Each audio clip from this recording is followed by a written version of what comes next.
আসসালামু আলাইকুম। Brothers kitchen এইচডির পক্ষ থেকে আপনাদের জানাই স্বাগতম। আজকে আমরা তৈরি করব নারিকেলের পুলি পিঠা বা পাক্কন পিঠা। আমরা নারিকেল কুচি নিয়ে নিলাম 2 কাপ, তাতে 2 কাপ চিনি দিয়ে একটু সুন্দরভাবে ভেজে নেব।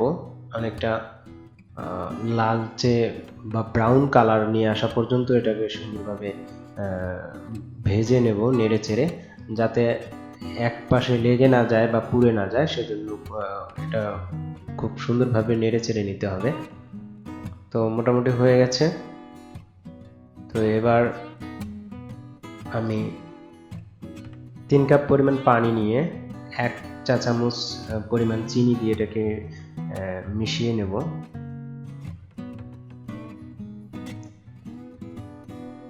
তাতে আটা দেব বা ময়দা দিয়ে দেব 4 কাপ পরিমাণ এবং সুন্দরভাবে মিক্স করে একটা মাঠ তৈরি করব। আপনারা দেখতে পাচ্ছেন এটা একটা গুঁড়ো তৈরি হয়ে গেছে। সেখানে আমি প্রয়োজন মতো গরম পানি, হালকা গরম পানি দিয়ে এটা মিক্স করে একটা মাঠ তৈরি করার চেষ্টা করছি।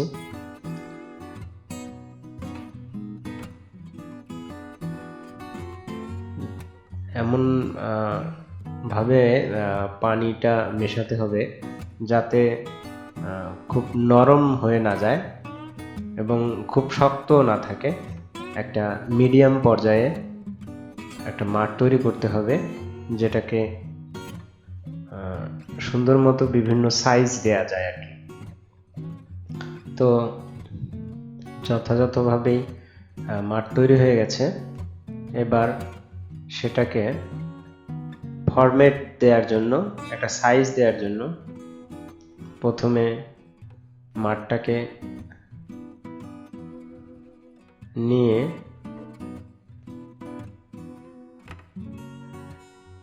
দেখতে পাচ্ছেন এভাবে,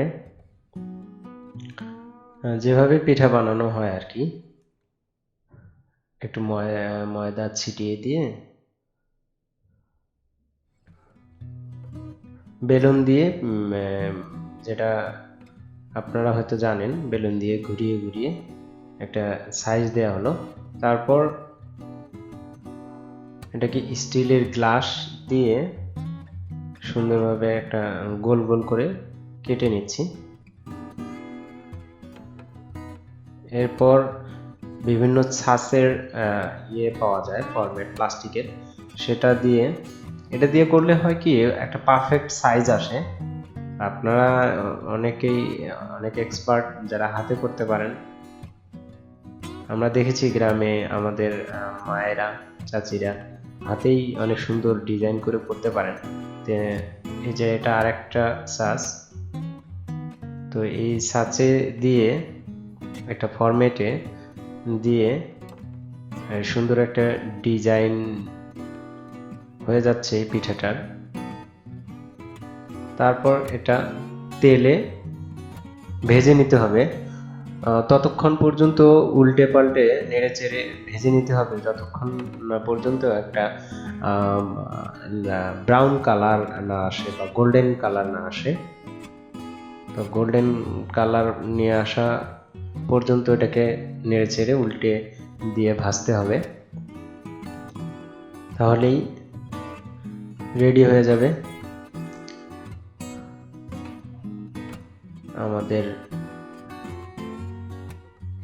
আকাঙ্ক্ষিত সেই নারিকেল পিঠা, বা যেটাকে অনেকে পাকন পিঠা বা পুলি পিঠা বলে থাকে। তো almost ready. Brothers kitchen HD চ্যানেলের সাথে থাকুন, সাবস্ক্রাইব করুন, লাইক কমেন্ট শেয়ার করতে ভুলবেন না। ধন্যবাদ।